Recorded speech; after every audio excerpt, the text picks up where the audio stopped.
Chapter 3. Break time at the bottling plant. History was one of June's least favourite subjects. Her teacher, Mrs. Walters, was preaching about a conspiracy theory regarding a meteorite which destroyed a Hawaiian island in 2195.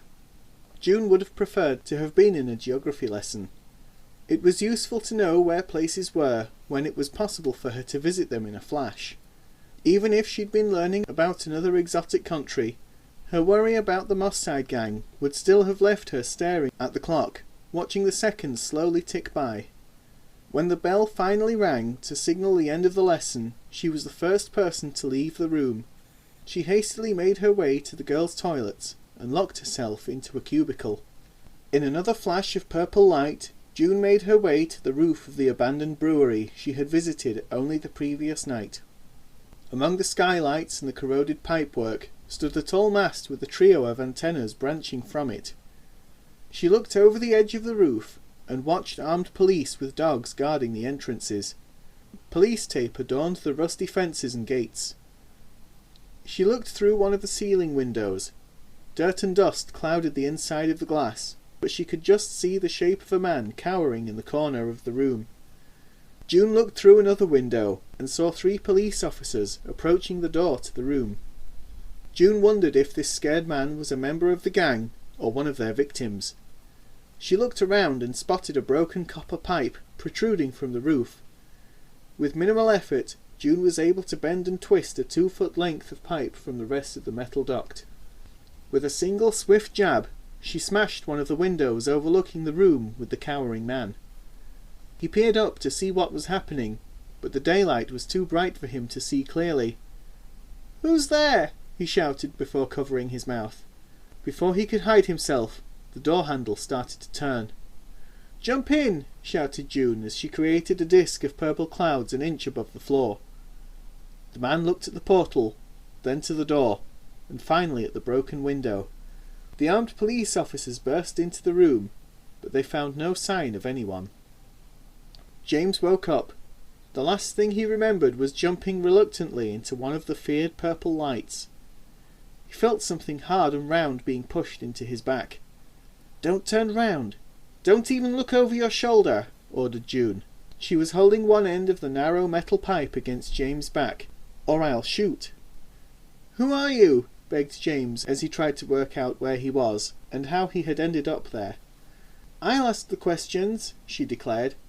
"What were you sent to steal? If I tell you, my boss'll have me shot." "If you don't tell me, I'll shoot you twice." James tried to remember where he'd heard her voice before. He'd spent the morning evading capture by the police and hadn't slept all night. "You sound a bit young to be holding a gun." June pressed the pipe a little harder into his back. "All right, I'll talk. We were sent to find a bear. A teddy bear," wailed James. "A bear?" thought June. "What kind of teddy bear?" she demanded. "A ballerina bear. I don't know what the old man wants with it, I swear." "The truth." "It's the truth, honest. The old man's paying us a fortune." June tried to make sense of the nonsense James was spouting. "Walk towards the window," she commanded, before prodding him with the pipe. "I'm going. Please don't shoot." "What do you see?" "2 cops and a dog." "Say hi for me," suggested June as she opened a portal at James' feet. He yelled as he fell into the violet haze. The anxious gangster landed unconscious in front of the police officers. A second ago they were looking up to see who was screaming. The next they were jumping away from what they thought was a dead body, which fell from a bright flash of purple mist. James snored. "So that's the purple light thing," said one of the police officers. "It's weird. They always come out sleeping," commented the other, trying to hold the dog away from the sleeping gang member. June smiled. The last of the gang had been rounded up, and she knew where to find a ballerina bear. She wondered why an armed gang would be searching for such a thing. June looked at her watch. 9:05, she thought. Then she realised that she had forgotten to wind it up that morning. Without looking back, she dropped the copper pipe and created another purple portal which was just tall and wide enough for her to walk through. She emerged inside the toilet cubicle she had locked herself into earlier, and heard the chatter of the other girls in the cloakroom beyond. She flushed the toilet, unlocked the door, stepped out and washed her hands, so as to pretend she had used the lavatory. As June dried her hands, the bell rang.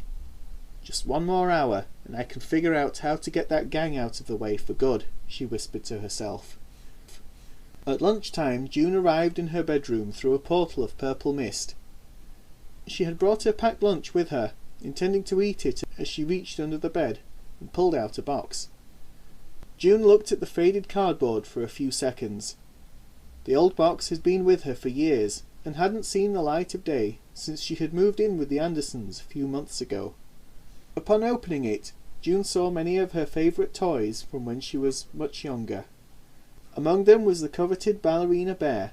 Its dark round eyes peered endearingly through its short white fur, which was interrupted only by an ornate golden ballet tutu and matching glittery ballet shoes.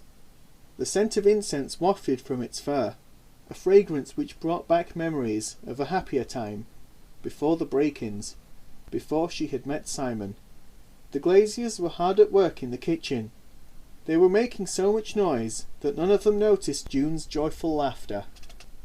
With a tear of joy in her eye, June removed the teddy from the box. She wondered why a notorious criminal gang would be searching for a ballerina bear. They hadn't been in the shops for years. Perhaps the golden fabric contained real gold, she considered. June thought back to the time she had last played with the bear. Stuart Graves was a man June hadn't thought about for a long time. As far back as she could remember, June had been raised by Stuart, a frail-looking old man with short grey hair which was almost white. His fragile-looking exterior hid an energetic personality, and it was he who had introduced her to the art of stormbringing. A Stormbringer is a person with the ability to control time, space, gravity or energy. Some Stormbringers can control more than one of these things, and on very rare occasions you'll find a Stormbringer who can control all four of them, he had once told her. At such a young age, June didn't really understand what he meant by controlling time, gravity or energy, but space was different. Like June, Stuart was able to control space. He called each portal a storm, and by opening a pair of them, he was able to go from one place to another in seconds, even if his destination was thousands of miles away. Their training mainly consisted of Stuart opening a storm, which led to another room, and sending young June through it.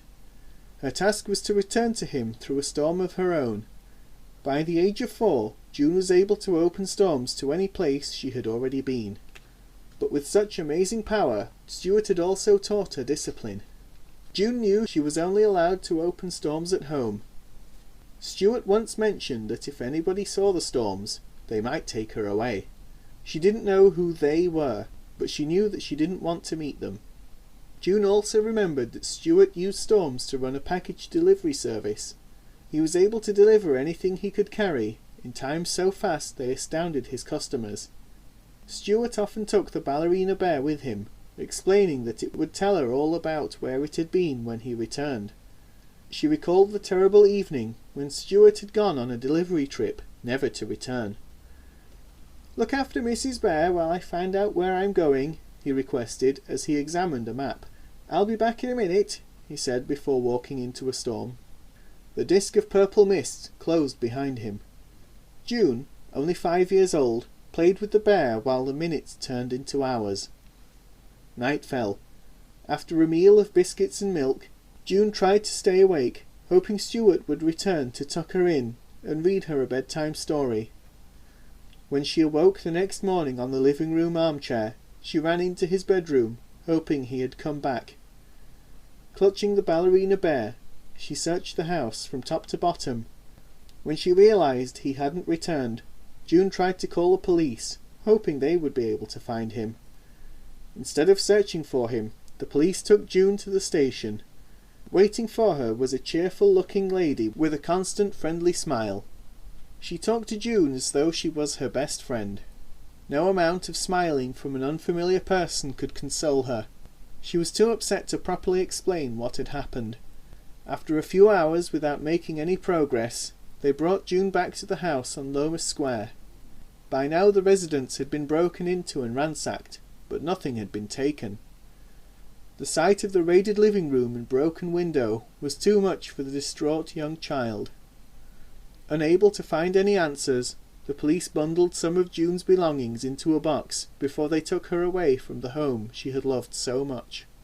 7 years had passed since that terrible night. She didn't feel as helpless as she did when Stuart had disappeared. "They won't take you away from me," thought June, looking at her precious bear. June walked towards her desk and poked at a small letter X in the corner of the mirror. Her reflection faded to reveal a computer interface titled Atlas 2.1. She used voice commands to search for a ballerina bear on shopping websites, but her efforts were unsuccessful. During her search, a news article caught her eye. The headline read, "Invisible Thief Baffles Police." June's curiosity got the better of her as she began to read the news story. The high-definition CCTV footage from a shop in the nearby village of Poynton clearly showed a small cake apparently floating off a shelf before disappearing into thin air. A sandwich, a packet of crisps, and 2 small bottles of fizzy drinks were stolen in the same manner. June laughed at the news story and wondered if it were some sort of hoax. After several minutes of searching and reading, June looked at the time in the bottom right-hand corner of the screen. "No, I'm late," she muttered. Quickly but carefully, June placed her ballerina bear back into the box and slid it under the bed before switching her Atlas computer back into mirror mode. When she was sure she had removed all evidence of her visit, June returned to school.